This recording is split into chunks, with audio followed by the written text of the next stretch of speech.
bientôt! C'est un rendez-vous. Voici l'horoscope de Jacqueline et Alexandre Aubry.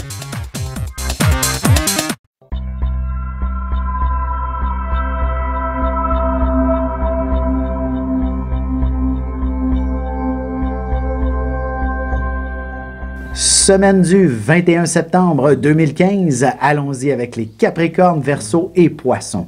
Alors, pour ce qui est des Capricornes, c'est beaucoup, mais beaucoup d'actions en début de semaine.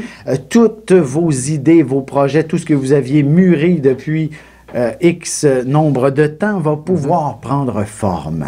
Et vous allez être assez motivé pour soit coucher sur papier vos projets ou encore faire la première pelletée de terre dès cette semaine. Bon, ça, c'est quand on construit une maison, là?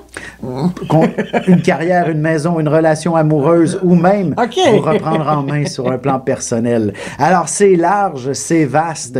Toute forme de transformation ne peut que vous être très positive en ce moment. Ou alors, certains résultats pourraient être remarqués. Je donne juste un exemple. Quelqu'un qui a entrepris un régime dernièrement va pouvoir peut-être constater... Qui a perdu du poids. Oui, non, mais l'atteinte de ses objectifs pourrait se réaliser cette semaine. Je donne un exemple, quelqu'un qui a vraiment, qui avait vraiment besoin de perdre un 50 livres, il se félicitera dès cette semaine de l'atteinte de ses objectifs, par exemple. Et puis, il y a une espèce de regain de vitalité, le goût de bouger, d'être en action, là, ça n'arrête pas, ça. Exactement.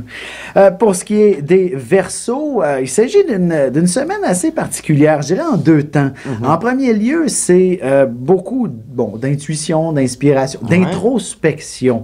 Parce que souvent, les Verseaux, très cérébrales, négligent cette intuitivité qu'ils peuvent avoir. Oui, parce que ça leur fait très peur de se connaître. Oui, mais dès qu'on va arriver en milieu de semaine, la Lune du côté du Verseau, le Soleil du côté de la Balance, on a un enlignement assez extraordinaire pour accéder à des sphères supérieures à la limite. Du moins, la chance se retrouvera de votre côté.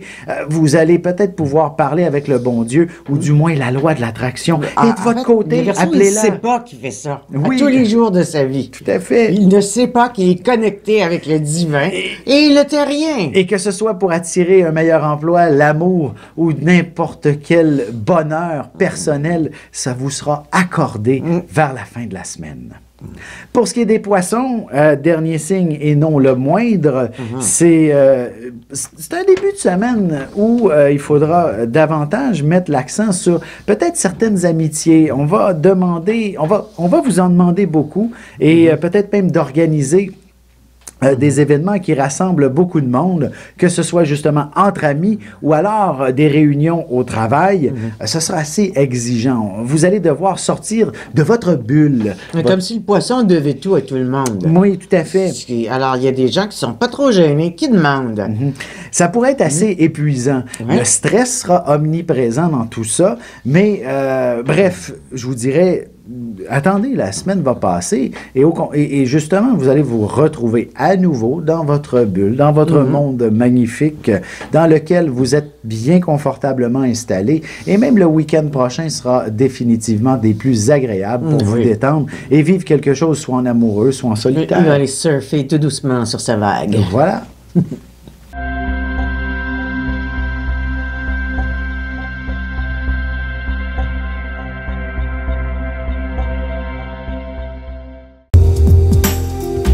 Le mouvement continu des planètes dans le ciel permet de voir l'évolution de la destinée à travers la carte du ciel. L'astrologie peut répondre à quand la chance tournera en votre faveur, quand accéderez-vous au bonheur, quand trouverez-vous un emploi, l'âme sœur, la santé ou l'harmonie. L'astrologie peut aussi comprendre et cerner la nature de vos relations amoureuses, amicales, familiales et professionnelles. L'astrologie permettra de trouver la meilleure façon d'aborder les gens autour de vous, ne serait-ce que d'améliorer la relation avec vos enfants. C'était un bref aperçu de ce qui se trouve dans une carte du ciel.